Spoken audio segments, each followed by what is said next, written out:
चलो मान लेते हैं गलत साइड वाले गलत कर रहे हैं, मान लेते हैं अजीत भारती गलत कर रहा है, रवीश कुमार गलत कर रहा है, वो तो सब गलत हैं ही भाई।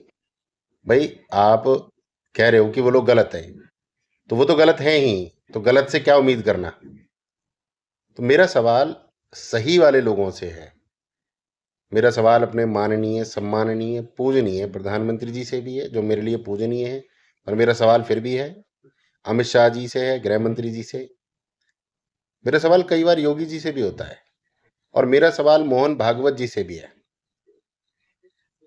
कि आप यूजीसी का जब रायता फैल गया, उसी समय आपने देश को संबोधित क्यों नहीं किया।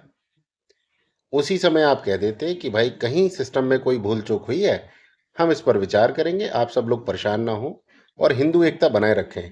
उस समय ऐसा कोई बयान आपका नहीं आया, उसके 33 दिन बाद आया है। ये बात तो गलत नहीं है ना, गलत तो नहीं है ना, ये बात नहीं है गलत, ठीक है। और मोहन भागवत जी, आपने ये भी कहा कि हमें हर मस्जिद में शिवलिंग नहीं देखना चाहिए। इस बयान की आवश्यकता नहीं थी, क्योंकि भारत में आक्रांताओं ने आकर मंदिर तोड़े हैं, ये सबको पता है। तो लगभग हर मस्जिद में, जो भी ठीक ठाक बड़ी मस्जिद है पुरानी, हर मस्जिद के नीचे शिवलिंग मंदिर है। तो आपने एक राम मंदिर बनवा दिया है, तो आप ये चाह रहे हैं कि वो सब भूल जाएं। अरे जब सारी अस्मिता हमारी वापस आ सकती है तो क्या बुराई है। उनसे कब मना किया है मस्जिद बनाने के लिए, बनाएं अपनी मस्जिद, अलग बनाएं। फिर आपने एक और बयान दे दिया कि भारत में इस्लाम सुरक्षित है।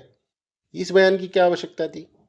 अरे इस्लाम का मोहन भागवत जी कोई राष्ट्र नहीं होता, बड़ी कॉमन सी समझदारी की बात है। इस्लाम किसी देश को नहीं मानता, इस्लाम सिर्फ शरिया और अल्लाह को मानता है। और इस्लाम का एक ही कानून है कि सबको मिटा दो, काफिरों का विनाश कर दो। तो इन लोगों को जितना मर्जी समझाओ, जितना मर्जी खुश करो, कुछ नहीं हो सकता। मालेगांव में उन्होंने सेकुलर पार्टियों को भी धोखा दे दिया और सारा का सारा वोट इस्लाम पार्टी को दे दिया। आप इतने बड़े गुरु हैं, सर संघ चालक हैं, अजीत भारती पर तो बाद में आरोप लगाना ना भैया मेरे। आप आप ऐसे बयान क्यों देते हो। और आप आज यूजीसी पे देश की जनता को तो ज्ञान दे रहे हो, मान लिया देश की जनता को एकता बना के रखनी चाहिए, जातिवाद में नहीं पड़ना चाहिए, देश की जनता तो मान लेगी। तो आप एक बार अपनी ही बीजेपी पार्टी को ज्ञान क्यों नहीं देते कि भाई क्या बेवकूफ़ी वाले नियम बनाते हो और क्या बेवकूफ़ी वाले बयान देते हो मीडिया में। जब आपके निशिकांत दुबे बेवकूफ़ी वाला बयान दे रहे थे, जब आपके धर्मेंद्र प्रधान जी ये नियम बना रहे थे, और जब ये यूजीसी नियम बन रहा था तो वहां पर बैठे सभी सांसद क्या चाय पार्टी कर रहे थे, जो ऐसा बेवकूफ़ी भरा नियम कानून बन गया। आपने कभी ये बोला मोहन भागवत जी कि आरक्षण हटाओ, आपने कभी ये बोला कि SC ST एक्ट हटाओ।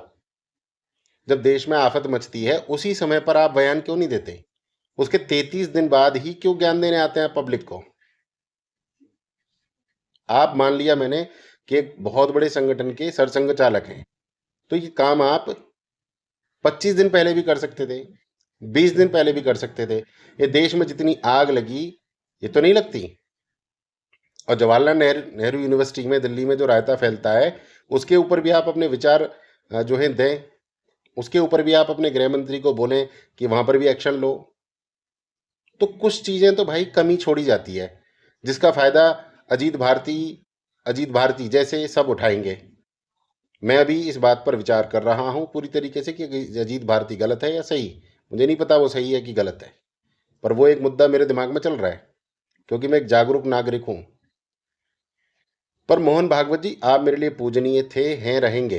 पर ये सवाल मेरे आपसे हैं, मोदी जी से भी यही सवाल है मेरे, कि जब आप सबका साथ सबका विकास की बात कर रहे हैं तो जातिवाद वाले नियम कानून क्यों लेकर आते हैं। जब आप सबका साथ सबका विकास कर रहे हैं तो बच्चों में भेदभाव क्यों फैला रहे हैं। मध्य प्रदेश में भी एक मंत्री जी SC ST के बच्चों को जो है गिफ्ट बांट रहे हैं। अरे सभी बच्चों को मुफ्त शिक्षा दे दो, सभी बच्चों को मुफ्त चिकित्सा दे दो, मुफ्त वस्त्र दे दो, और जब वो 12वीं ग्रेजुएशन कर लें तो कंपटीशन फेयर होने दो। इसमें क्या बुराई है, क्या अन्याय है। तुष्टीकरण की आप विरोध करते थे मोदी जी, तुष्टीकरण का विरोध किया था आपने, और आप तुष्टीकरण को पिछले 11-12 साल से कंटिन्यू कर रहे हैं। जनसंख्या नियंत्रण कानून आप नहीं लाए हैं। और हाँ, इस वीडियो के अंत में मैं बता दूं, कांग्रेसियों और नमाजवादियों, तुम्हारी ऐसी की तैसी वोट हम बीजेपी को ही देंगे, ये हमारे घर की बात है। ठीक है, वोट भगवा पे जाएगा, नोटा पे भी नहीं जाएगा। जो लोग नोटा कह रहे हैं ना, वो भी सुन लें, वोट बीजेपी को ही जाएगा, क्योंकि फिलहाल बीजेपी इज द बेस्ट। परंतु हम बीजेपी से लड़ेंगे, अपना सुधार करेंगे और आगे बढ़ेंगे। मेरी संघ आयु 30 वर्ष है। मैं भगवा मेरा गुरु है। जय सनातन, वंदे मातरम।